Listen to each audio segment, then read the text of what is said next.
Putri Krisdayanti, Amora Lemos dan Putri Ashanty, Arsy Hermansyah baru-baru ini mengukir prestasi membanggakan di dunia musik. Putri sulung Asahanty dan Anang Hermansyah, Arsy menyabat 14 penghargaan internasional di ajang WCOPA 2022 dan putri sulung Raul Lemos dan Krisdayanti, Amora Lemos resmi menjadi penyanyi di bawah naungan label Sony Music Indonesia. Bakat Amora Lemos dan Arsy Hermansyah menurun dari orang tua mereka yang sama-sama penyanyi.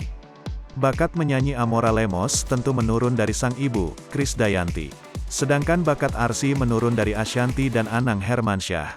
Prestasi yang diraih Amora Lemos dan Arsy Hermansyah tentu membuat bangga keluarga mereka. Pintu Amora Lemos menjadi penyanyi profesional nampaknya sudah terbuka.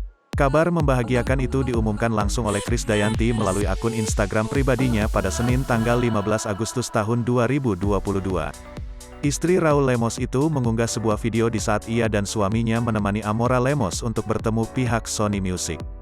Kebahagiaan terpancar sangat jelas dari raut wajah Amora Lemos, tak terkecuali Krisdayanti dan Raul Lemos. Bocah berusia 10 tahun ini telah resmi bergabung dengan label musik yang juga menaungi dua penyanyi idolanya yakni Adele dan Madison Beer. Dalam video itu terekam jelas saat Amora Lemos menandatangani surat kontrak bersama Sony Music Indonesia. Krisdayanti dan Raul Lemos tersenyum lebar dalam video tersebut. Krisdayanti dengan bangga mengumumkan jika anaknya telah resmi menjalin kerjasama dengan label musik terbaik di usia Amora yang masih sangat muda.